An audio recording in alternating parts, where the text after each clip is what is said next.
Greetings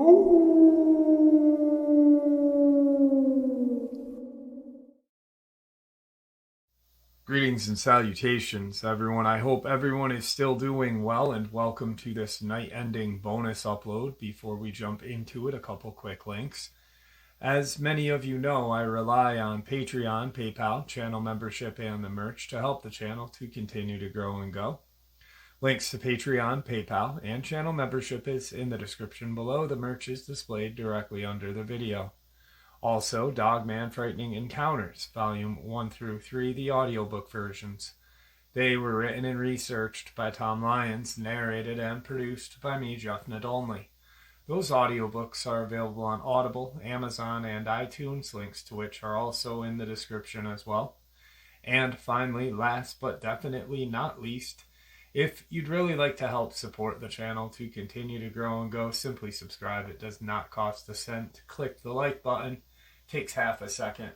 If you don't want to miss out on any of the informative uploads that I put out daily, click the bell icon, and folks, please leave a comment. Why? Well, because all of these things really do help the channel to continue to grow and go. They definitely do matter, and they are appreciated. And with that, I have taken far too much of your time. Let's jump in to this night-ending bonus upload, shall we? The Bennington Triangle. I remember the first time I ever was in the vicinity of the Bennington Triangle, I was at the Bennington Memorial. And it is pretty much right in the kind of start of the Bennington Triangle, right at one of the angled sections, I guess. But I also have been hiking in the Green Mountains in the middle of the area as well. It is notorious for UFO activity, for Bigfoot, Dogman. But the biggest thing is the disappearances. I have got an amazing Dogman experience from the Bennington Triangle, and two young women that were attacked. And so to familiarize you with the Bennington Triangle before we get into it, it was a phrase coined by an American author named Joseph Citro to denote an area of southwestern Vermont within which numerous people disappeared between 45 and 1950. It is centered in Glastonbury Mountain, Bennington, Woodford, Shaftesbury, and Somerset. Now, there has been numerous disappearances. Mitty Rivers, 1945, Paula Weldon, 1946, James Tedford, 1949, Paul Jepson, 1950, Freda Langer, 1950, and there's some other real strange ones. The James Tedford one is probably the strangest, and I will discuss that a little bit in this upload. But there has been so many strange experiences that have happened. There's a Bigfoot-like creature that roams those woods called the Bennington Monster. And I don't believe it is a Bigfoot at all. I think it's a Dogman for what these two young women experienced and numerous experiences that I've had from subscribers in the area. So let's get into this absolutely terrifying upload. The Bermuda Triangle is very well known, but not quite so well known as the Bennington Triangle.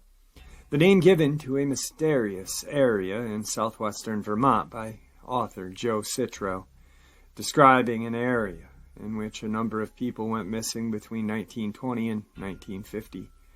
Primarily known for the Battle of Bennington, the region is rich in historical events back to the 1700s. Bennington is a fertile ground for ghostly events, folklore, and supernatural occurrences. The region is often referred to as the Bennington Triangle due to the many odd, unexplained happenings within the surroundings. Buildings and nearby mountains. Native Americans consider Glastonbury Mountain cursed and used it strictly for burying their dead. Locals believe that Native Americans regarded Glastonbury as cursed and avoided it, as well as tales of hairy wild men and other strange beasts in the woods. They believe the land is cursed because all four winds met in that spot. There's also mention in Native American folklore of an enchanted stone in which it's said to swallow anything that steps on it. Over the years, there have been between 30 to 40 unexplained disappearances on that mountain. It is known for certain that at least 5 people from that area went missing, some of them on Glastonbury Mountain itself between 1945 and 50. These include 74-year-old Mitty Rivers, 68-year-old James Tedford, 8-year-old Paul Jepson, 18-year-old Paula Weldon, and 53-year-old Freda Langer. Of these remains, only one was found, that of Freda Langer. Most reports on the subject view the circumstances as mysterious, as her body turned up in some tall grass in an area that had been searched extensively a number of times in the 7 months between her disappearance and the discovery of her corpse in the area that had been searched, making it unlikely that the search teams had simply missed her. There were many strange circumstances surrounding these disappearances. These are just a few examples of people who have come up missing in the area. Because of the wide range of age and gender of the missing people, the thought that possibly a serial killer was involved is highly unlikely. This, combined with the lack of any evidence to offer support for a more logical explanation, has led many to speculate on the possibility of paranormal causes, including abduction by UFO, cross-dimensional wormholes, or the attack by the Bennington monster. The trail stops partially up the mountain, suggesting that no one goes up there. When you walk into the woodlands of Glastonbury Mountain, you don't hear anything living. It's as though even the animals don't dare venture there. Mitty Rivers, 1945. Between 45 and 55 people disappeared in the Bennington area. The first occurred on November 12, 1945, when 74-year-old Mitty Rivers disappeared while hunting. Rivers was guiding a group of 4 hunters up the mountain. On the way back, Rivers got ahead of the group and was never seen again. An extensive search was conducted, but the only evidence discovered was a single rifle cartridge that was found by the stream. The speculation was that Rivers had leaned over and the cartridge had dropped out of his pocket into the water. The disappearance occurred in the Long Trail Road area of Vermont Route 9. Rivers was an experienced hunter and fisherman and was familiar with the local area. Then, a little over a year, Paula Weldon, 18, disappeared on December 1st of 1946. Weldon was a sophomore at Bennington. She had set out for a hike on the Long Trail. Many saw her go, including Ernest Whitman, on the Bennington Banner employee who gave her directions.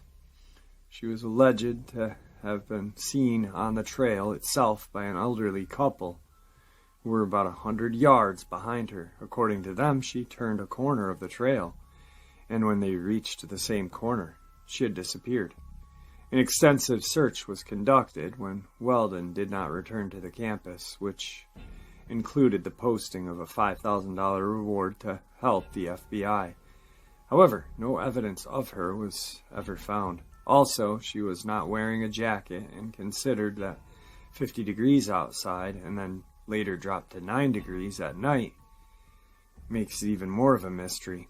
Unconfirmed rumors speculated that she had moved to Canada with a boyfriend, or that she became reclusive and lives in the mountains. Weldon's disappearance was the inspiration for a 1951 novel, Hangsman, by Shirley Jackson. James Tedford, 1949. James Tedford, a veteran, was the third person to disappear and went missing December 1st, 1949, exactly 3 years after Paula Weldon had disappeared. Tedford was a resident of the Bennington Soldiers' Home. He had been in St. Albans visiting relatives and was returning home on a local bus when he vanished. According to witness, Tedford got on the bus and was still on the bus at the last stop before arriving in Bennington. Somewhere between the last stop and Bennington, Tedford vanished. His belongings were still in the luggage rack, and an open bus timetable was on his vacant seat. Paul Jepson, 1950. The fourth person to vanish was 8-year-old Paul Jepson on October 12, 1950. Jepson had accompanied his mother in a truck. She left her son unattended while she fed some pigs. Her mother was gone about an hour. When she returned, her son was nowhere in sight.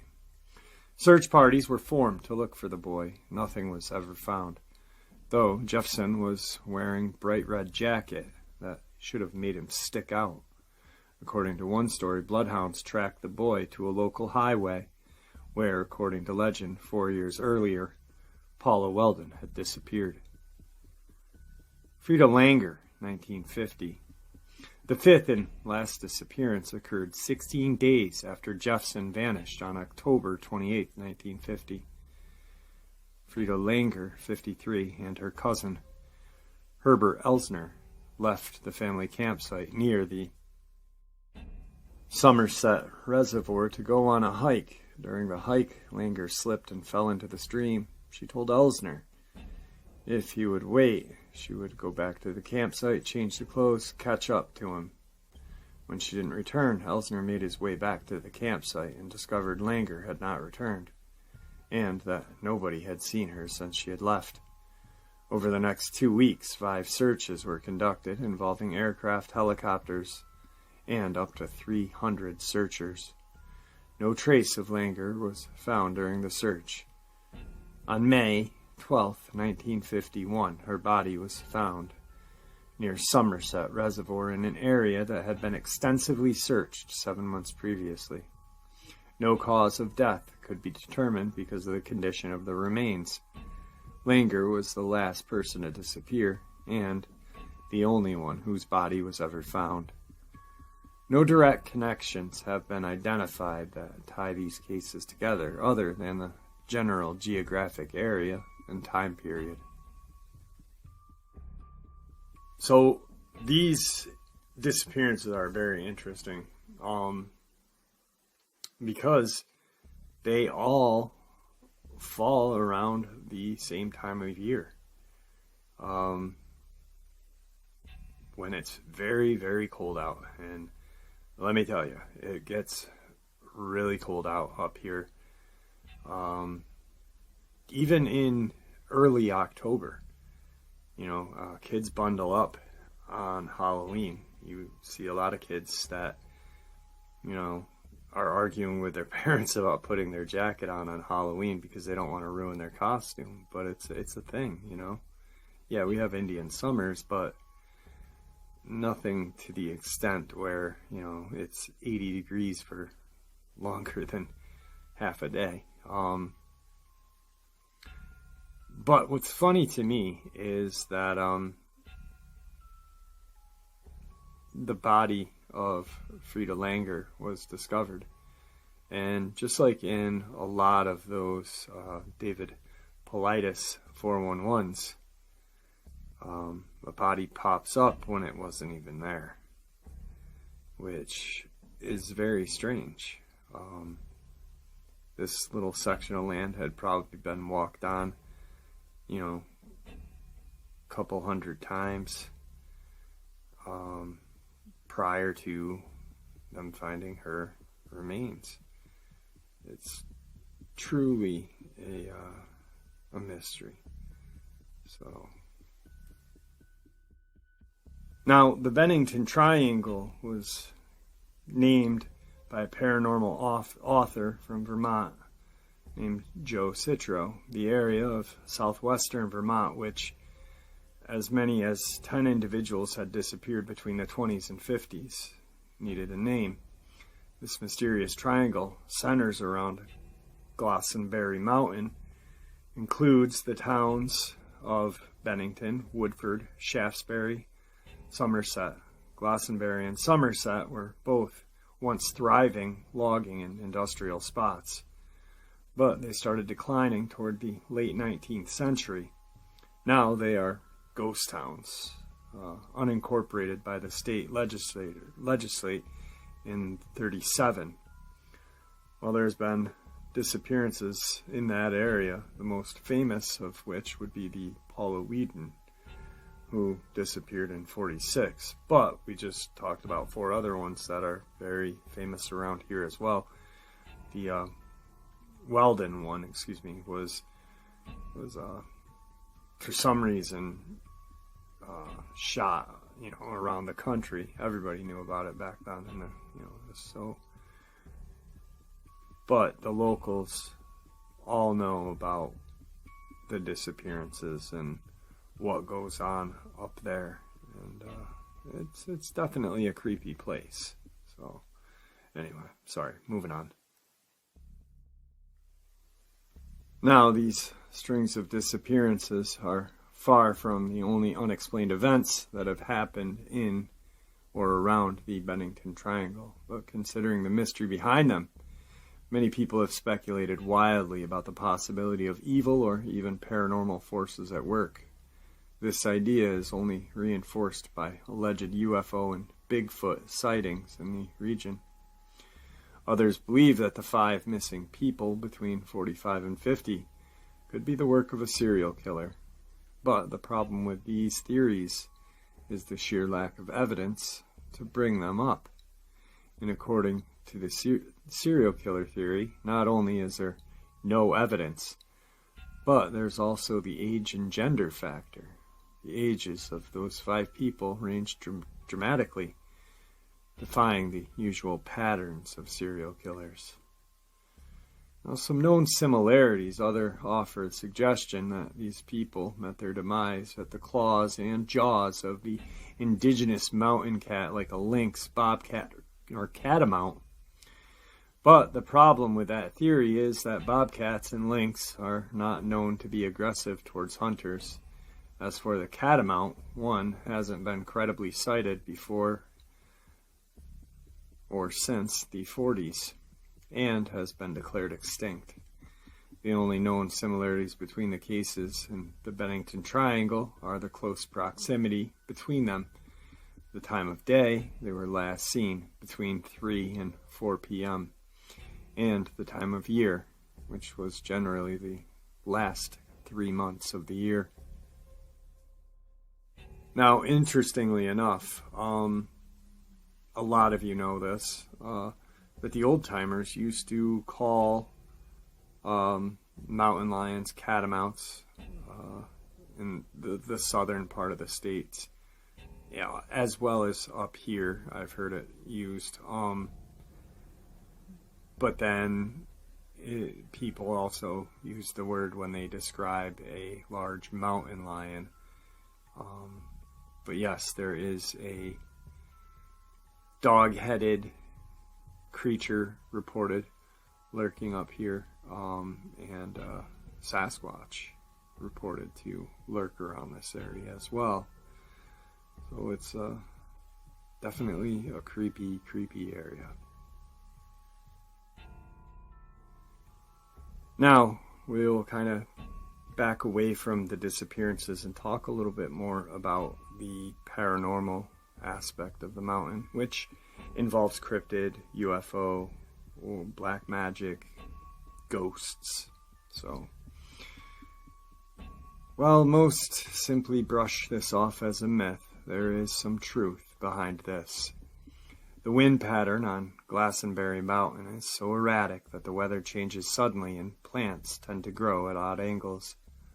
Another myth attributed to the natives of Vermont is the belief in the enchanted stone on the top of the mountain that can swallow a person whole. The town of Glastonbury was slated to be a ghost town since the first day. In 1761, a man named Bennington drew the boundaries of a new town on the map without even having stepped foot there. The land in the area was tough, and the growing season was short, so settling there was quite an uphill battle, all the way to the 1800s. Technically, there were two towns, Fayetteville and South Glastonbury, but those towns were never connected thanks to the impossible incline between them. Glastonbury was initially established as a logging and mining town. Workers were brought up for log and mine coal.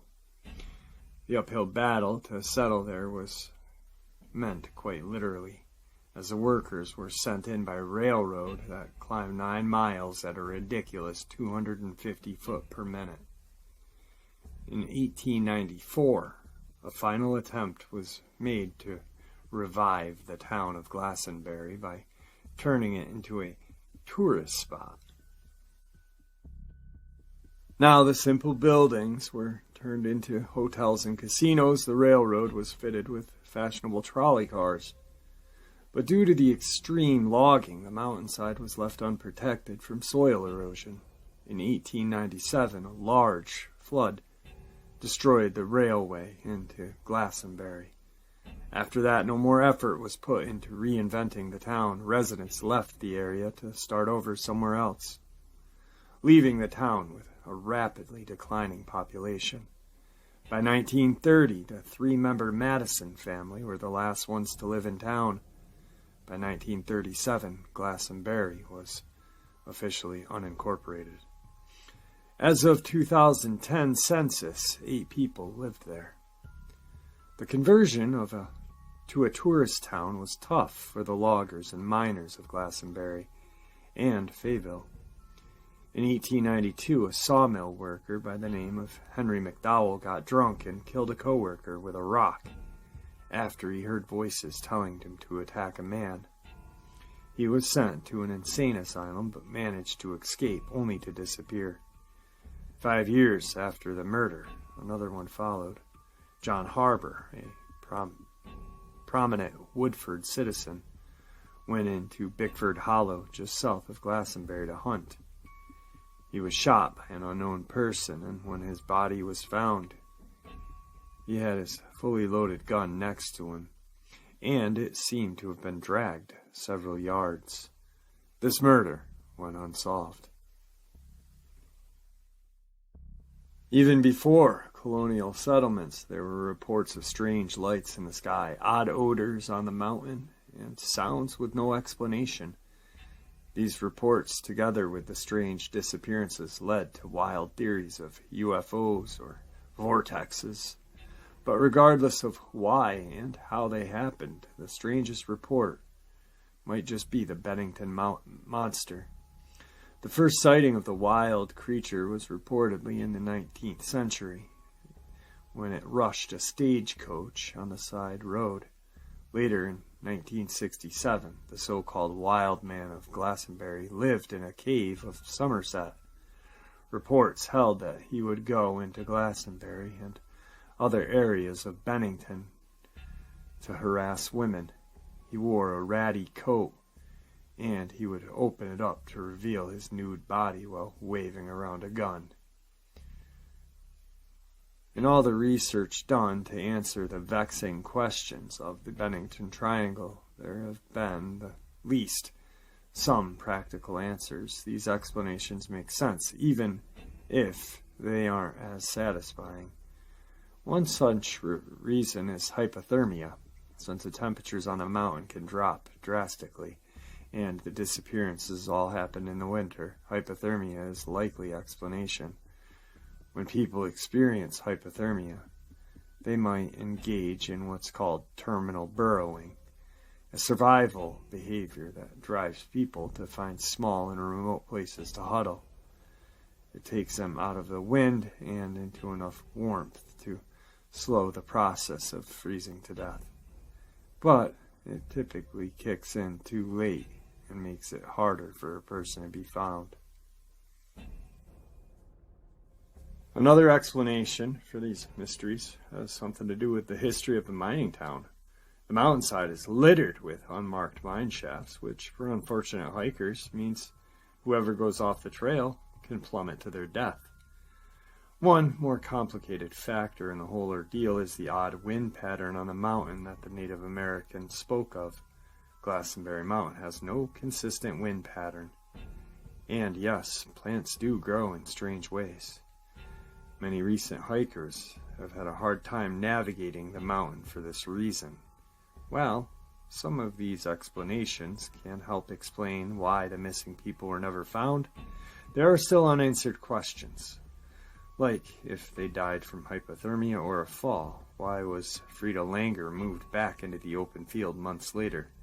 And why did Paul Jeffson's trail end at the highway?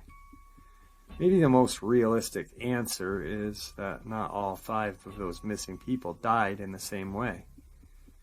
Maybe some met a killer while others fell.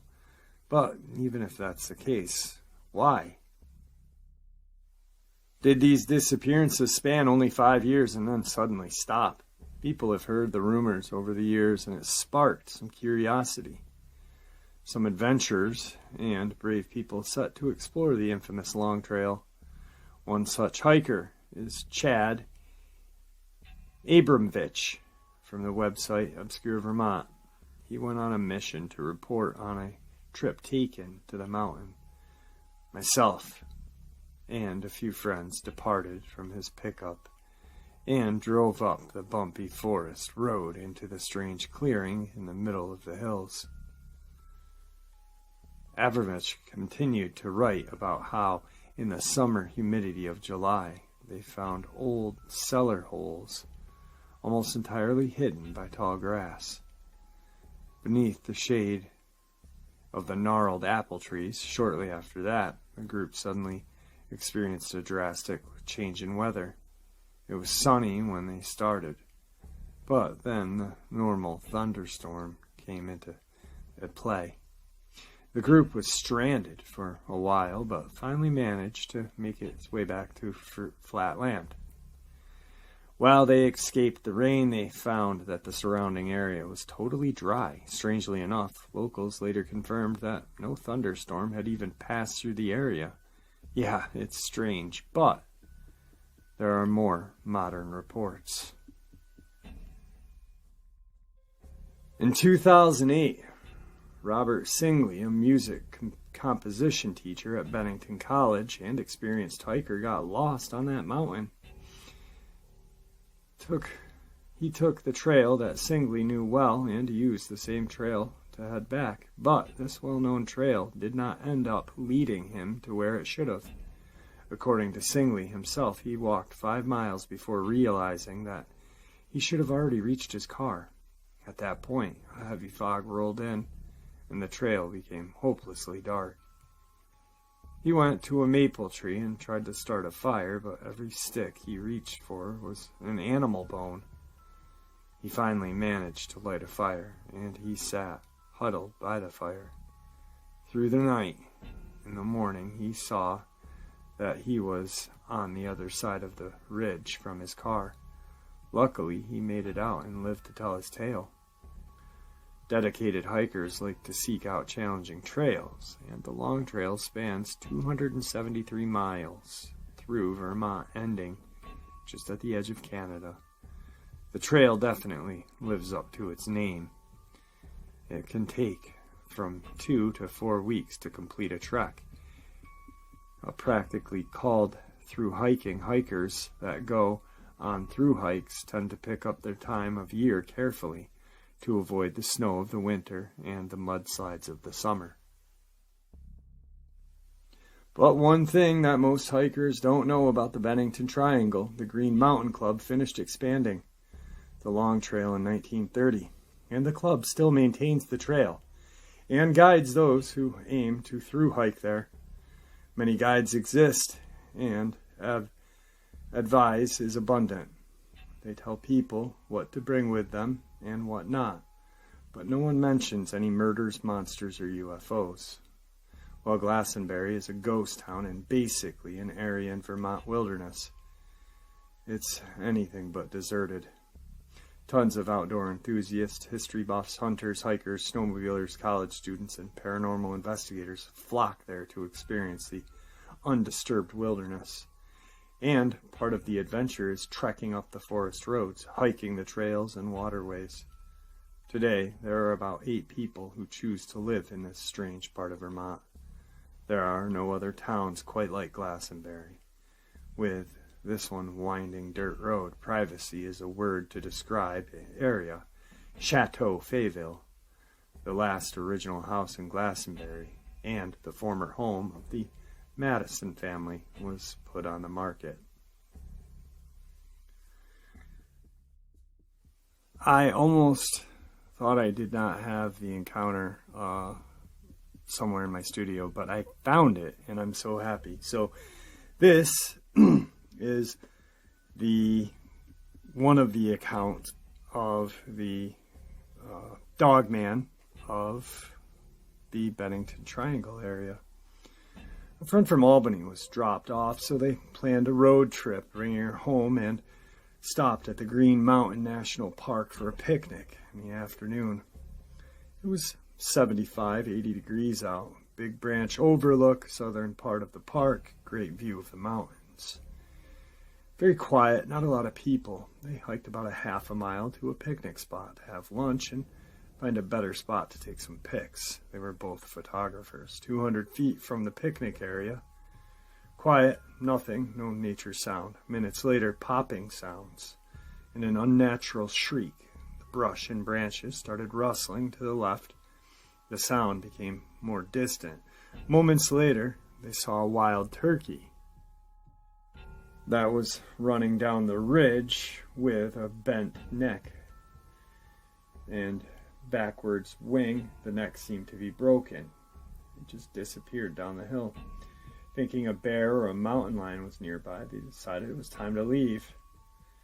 One of the girls keeps the pepper spray with her, but doesn't feel safe enough to stay. They turn the corner. It leads back to the picnic spot. Something huge was crouched down with its back to them, bobbling its head. She told her friend to start walking away, but backwards so we could see this thing. 100 feet from it, must have caught the scent of the girls or heard them, because it stood up. It was tall, muscular, inverted knees, black matted fur with the head of a German shepherd, huge jaws and amber-colored eyes. It was terrifying.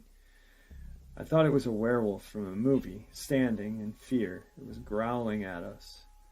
I think it either run or get torn up. I grabbed my friend and we ran toward the cliffs and start making our way down. I keep thinking it's in the woods and stalking us, so we start down the rocky cliff, like hill back to the car about a half a mile away. They're terrified. They run to the trailhead, looking behind them. Nothing, but their imagination is going crazy. Just stay focused. They get to the car and thank God that she didn't leave her keys in the bag that were up on the bluff there where they had left their cameras.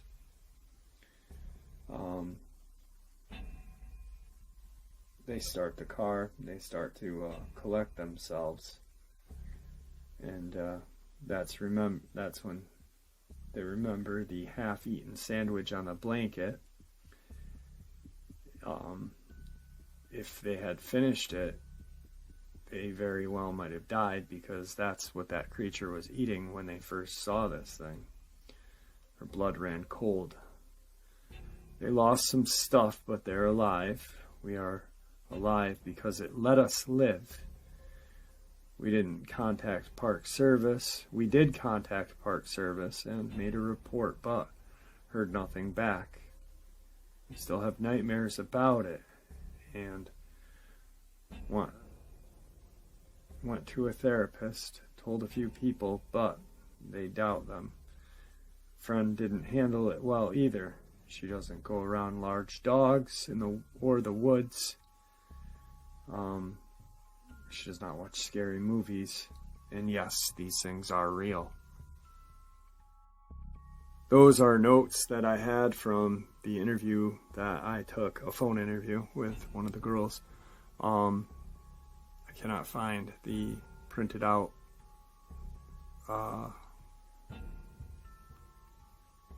version of it. That was just the notes, and then I rewrote it, so it wasn't like scattered so much, but it was exactly as she said it was. And yeah, I mean, you know, they're going looking for a place to take some pictures, they're picnicking, yada yada yada, it's a beautiful day. Boom, this thing's eating the sandwich. And she honestly felt like if she had finished her sandwich, that this thing would have killed both of them. That's a very scary thought. I mean, a sandwich saved your life. Half a sandwich at that. Just an absolutely terrifying experience to end the Bennington Triangle information.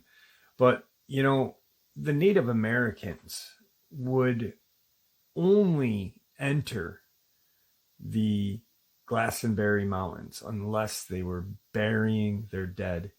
They would not step foot in those woods because they believed that the mountain was cursed land because of the four winds they met there in an internal struggle. And it's true, though, the wind pattern there, it changes like that in just a heartbeat, a millisecond, on top of the ghost town that was there, and, you know, the strange lights, this 6 foot to 7 foot monster that had been, you know, seen the first time was 19th century, when the creature smashed into a stagecoach, you know, and crazy enough, you've got a gentleman that was dragged through the woods back in the day, 1892, dragged several yards. It just, and you know what is insane about this is you've got UFO sightings, just the amount of supernatural experiences that at one point the Vermont government said maybe we got a serial killer. Yeah, you got a supernatural serial killer that's probably lived in that area, if you're going to judge by the amount of strangeness that has happened there since Vermont's statehood up until now. Go figure, right? But, you know, you've got to think. I believe Revolutionary Wars fought in that area, the French and Indian War. What about the Prince or the King Philip's War? One of the bloodiest battles per capita happened in Rhode Island, Massachusetts, but you really don't think any of that spilled up over just north of that area? I do. I truly do. The Native Americans were always warring with each other, And, you know, it's not just the Navajo that have black magic shamans. The Mohawk, the Algonquin, the Huron, they all do too. You know, it's pretty intense place. I know when I remember the first time I had ever been up there was with an old girlfriend. I was probably, 18 years old. Before I even knew, no, I was 20. It was before I even knew anything about the Bennington Triangle. I found out later that day because I'll tell you why. So we got out, we were at the memorial, and it was a cloudy day, it was fall, and I was like, wow. I'm like, it feels really weird here, doesn't it? And I remember saying that to my girlfriend at the time, and she said, yeah, it does, now that you mention it. And we ended up driving over to Manchester, which is probably 40 minutes from Bennington, maybe. Probably even less than that. But, you know, Manchester has got a bunch of outlets and bookstores and restaurants and stuff. So we went there to get dinner, and I wanted to check out this bookstore that they have there. And it's a great old-fashioned kind of bookstore. And I remember buying, and I still own the book to this day, a book on the history of the Bennington Triangle and its supernatural experiences that have happened there. It's just not a good place, and it doesn't give off the best feeling vibes either. So, and if you ever look at the Bennington Triangle and how the triangle is shaped and how there's a couple different ways of them making the triangle. One, the bottom angle is kind of set into New York a little bit and goes pretty much over to Pulteney or Putney, Vermont, maybe Keene, and then but past Brattleboro, and then goes north up into the other, you know, solid point, the main diamond part there. But at the tip of the Green Mountain National Forest, where that top part of the triangle would be, there's an unincorporated community in Addison County called Satan's Kingdom. Does that have anything to do with the strangeness? No one knows. I don't even know why it's even called that. It's a real strange area. Vermont is a strange state. Beautiful, but strange, just like the Adirondacks. And there you have it, folks. I do hope you all enjoyed this night ending bonus as much as I enjoyed sharing it with you. I'd like to thank you all for supporting the channel. It is, after all, your support that keeps this channel growing and going, and what gives us all a place and a chance to share our experiences and theories judgment-free. Everyone is simply treated with the respect that we deserve. Please, everyone, stay safe, happy, healthy, and ever vigilant, keeping an eye on our children, pets, family, and our friends. These creatures are real, they are out there and dangerous. Share this information with those you love and care about, and it may just help save their lives someday. Until next time, never stop asking questions, never stop searching for the truth, and God bless you all.